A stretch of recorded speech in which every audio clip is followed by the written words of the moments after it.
you're just spreading bigotry. And that is it's dense behavior. And even if you try to speak English to people, they don't even respond. They act like they don't understand. Like, why are you in our land and you haven't tried to speak our language? They hear your accent or the language, they just cut you off automatically. I'm Megan Gwaunza. My name is Esther Ojo. Dean Tadiwa Shumbanete. I'm from Harare, Zimbabwe, and I am Zimbabwean South African. I'm Nigerian. I'm from Nigeria, and I was born in Nigeria, basically. I was born in Harare, Zimbabwe, so I'm Zimbabwean, and I'm a temporary resident in South Africa at the moment. People are xenophobic without really realizing that they are. And it's not really coming from a malicious place, but more coming from a place of ignorance and not realizing the effects that can have for people who are trying to integrate in societies.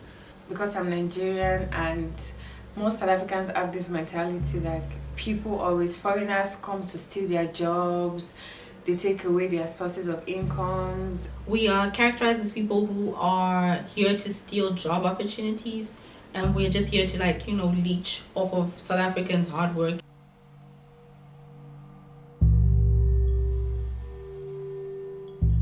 People speak Xhosa, then assume that you also speak Xhosa, and then I'm like, well, I don't. And then it's almost like they give up after that point. Once it's like, okay, you don't speak my language, then sorry if I can't talk to you. How would you feel if I spoke to you in Afrikaans and you don't even speak Afrikaans, and I keep talking to you in Afrikaans? Surely you'll be offended. It's as bad as someone misgendering you. Because everybody assumes you can speak their language.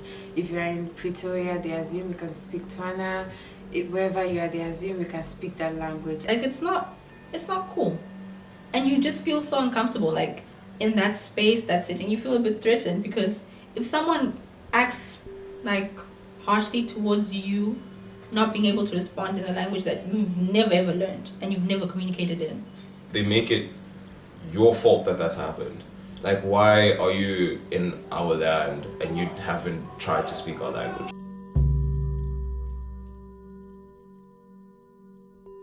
A lot of these things are quite subtle. I remember those days I walked into Mr. Price here in Grahamstown, and I was speaking to this lady, and she was like she acted like she didn't hear me.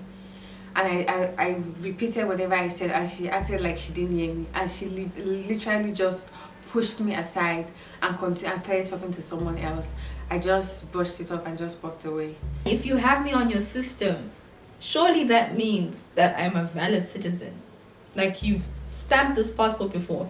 I even had to go as far as looking for my university acceptance letter to show them that I actually do go to Rhodes, and to show them that I get NSFAS money.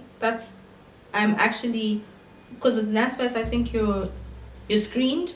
So I had to show them yeah, I was screened as a citizen. So I feel scared that I'm not safe, that I could be harmed at any point in time, and all of that. It's a little disheartening when it feels like you're unwanted or unwelcome in another African land, because it feels like the whole concept of Ubuntu is about community and interconnectedness. Sometimes living in South Africa is really scary. I always have that fear, I'm going to be stopped in the airport and asked a question, and that's gonna derail my whole flight.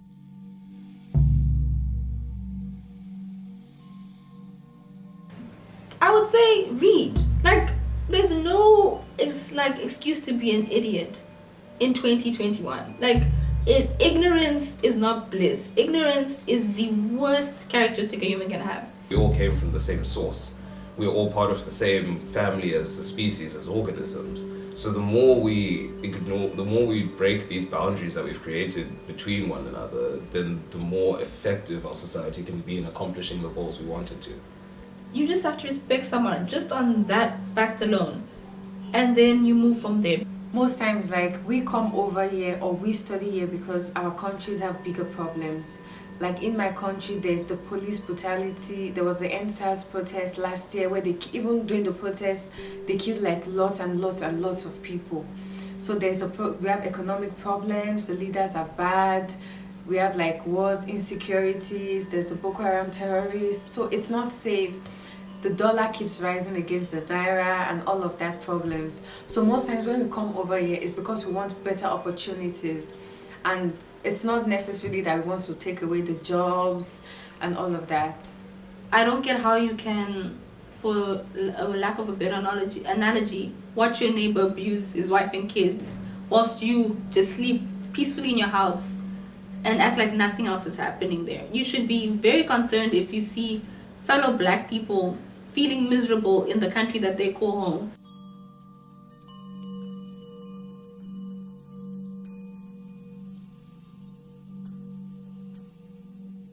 Oh my god. That was perfect. That was so good. Christians are amazing.